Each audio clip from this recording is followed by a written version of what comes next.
Сојузот на синдикати застанува на браникот на работничките права со јасна порака. Трпението е при крај. Кога диалогот молчи, улицата зборува, велат од работничкиот дом и сметаат дека без протести и штрајкови тешко ќе се стигне до фер и достоинствена минимална плата. Подготвуваат штрајкови во повеќе институции и блокади на улици, а не ја исклучуваат и можноста за генерален штрајк во јавен и приватен сектор. Од ССМ велат дека наместо игнорирање потребна е отворена и културна маса за преговори, на која ќе се слушне реалната потреба на луѓето што живеат од својот труд, а сето тоа подкрепено со бројките од минималната потрошувачка кошничка. За минималната плата ставот на синдикатите е познат. Сметаат дека повеќе од неопходно истата да биде 600 евра, затоа што 500 евра веќе не се доволни.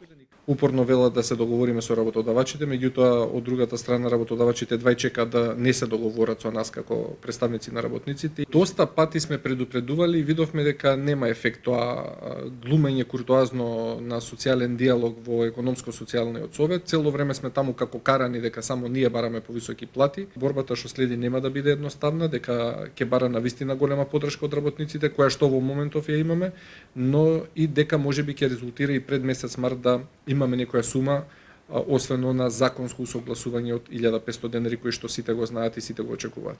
Според последните податоци од Управата за јавни приходи, повеќе од 16.000 работници примаат нето плата заедно со додатоци до 23.000 денари, што за синдикатите е загрижувачки. Во пресметките влегуваат исплатените плати во 11 месеци од изминатата 2025 година, што ја опфаќаат основната плата заедно со додатоците и се однесуваат на просечен месечен број на лица во секој праг. Директорката на УЈП Елена Петрова вели дека бројките се извадок од официјалните евиденции и се фактографски податок, без дополнителни анализи или толкување на трендови и движење на платите.